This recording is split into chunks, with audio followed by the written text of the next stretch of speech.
துணைக்கோள ஒளிபரப்பு நிறுவனமான ஆஸ்ட்ரோவின் துணை நிறுவனமான மியாசாட்டுக்கு 2,21,773 ரிங்கிட்டை இழப்பீடாக வழங்க பிரபல நாசிகண்டார் நிறுவனமான தக்வா ஒப்புக்கொண்டுள்ளது. சந்தா விதிமுறைகளை மீறி தனது சில கிளை உணவகங்களில் ஆஸ்ட்ரோ தொலைக்காட்சி ஒளிபரப்பை சட்டவிரோதமாக மேற்கொண்டதற்காக அத்தொகையை வழங்கி பிரச்சினையை தீர்த்துக் கொள்ள அது இணங்கியிருக்கிறது. ஒப்புக்கொண்ட சந்தாவின்படி தனது 2 உணவகங்களில் மட்டுமே ஆஸ்ட்ரோ ஒளிபரப்பை மேற்கொள்ள அதற்கு அனுமதியுண்டு. ஆனால் ஆஸ்ட்ரோவின் டிகோடர், விவேக அட்டை போன்றவற்றை பயன்படுத்தி மேலும் 8 உணவகங்களில் சட்டவிரோதமாக ஆஸ்ட்ரோ ஒளிபரப்பை அந்த நாசிகண்டார் உணவகம் மேற்கொண்டு வந்துள்ளது. ஆஸ்ட்ரோவின் விளம்பர மற்றும் விற்பனை பிரிவு தலைவர் தாய் காம் லியோங் இன்று வெளியிட்ட அறிக்கையில் அதனை தெரிவித்தார்.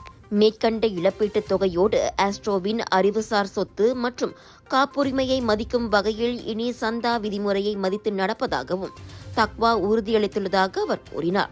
டிஜிட்டல் கள்ளப்பதிப்பை முறியடிக்கும் முயற்சியில் சட்ட நடவடிக்கை எடுப்பதன் வாயிலாக படைப்பாளர்களுக்கும் கலைஞர்களுக்கும் நியாயம் கிடைப்பதை ஆஸ்ட்ரோ உதவுவதாக காம் லியோங் தெரிவித்தார்.